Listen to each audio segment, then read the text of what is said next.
I'll start over at the left and make my way over. So That would be me, thank you. I'm just going to take off my mask here. So. Looking ahead, if I may, Minister, are plans now being made in the event that a booster will be required? And it seems to be indicated that way. Can you just briefly tell me about that? Most definitely. So we have ordered in total 95 million Pfizer and Moderna vaccines will be here before the end of September. 44 million Moderna, 51 million Pfizer vaccines. In addition to those mRNA vaccines, we also have a contract in place with Pfizer for the provision of boosters and any enhanced vaccine that they may bring to market. And so that is for 65 million vaccines over 2 years. In other words, we are very well supplied with vaccines and boosters and potential enhanced vaccines that come to market. And we will continue to make sure that our short and our long-term contracts continue to deliver for Canadians. follow up. Thank you very much. Next. What have been some of the hurdles you've encountered recently, and how have you overcome them? So the key is for us to understand what the hurdles are. And the reality is that there are continued strains on the global supply chain because of the very high demand across the world, across countries, for vaccines. And how then does the Government of Canada manage those hurdles? Well, what we have done, and I in particular have led, is to continue to press the suppliers with whom we have contracts to make their deliveries and to make them on time. So this is an everyday conversation. Where are vaccines? When are they getting here? And that has been my modus operandi from day one.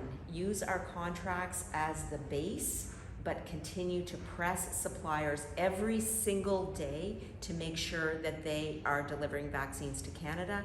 That's why we have 55 million vaccines in the country right now.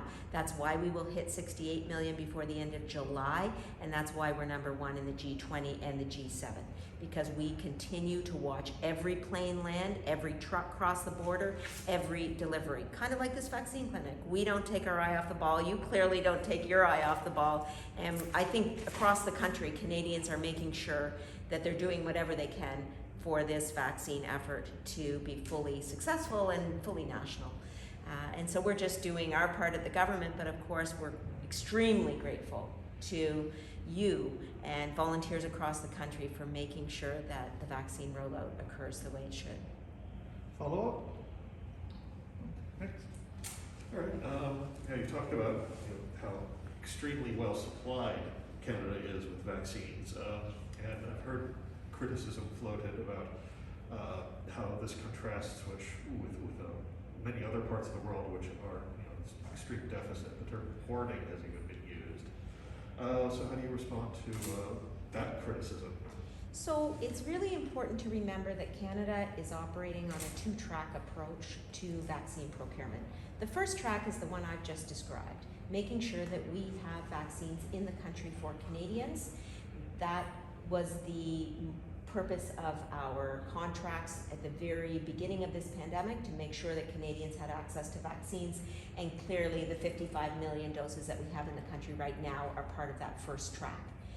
The second track is one that we do not forget either. Yesterday we announced 17.7 million vaccines will be donated to COVAX, the multilateral pooled procurement mechanism.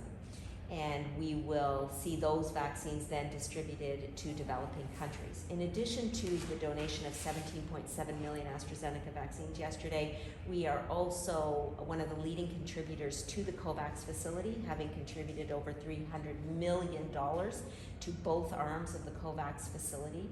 And finally, our Minister of International Development, Karina Gould, is taking a leading role in the governance of COVAX. So my role is to bring vaccines into Canada for Canadians, and our government's role is to continue to make sure that we are supporting the developing world as well as Canadians, and that's exactly what we're doing. Follow up. No, good. Have you got the shot? I've gotten 2 shots. My first shot was Pfizer, my second shot was Moderna, and I will say I have 4 kids and my husband, and we have a mixture of shots.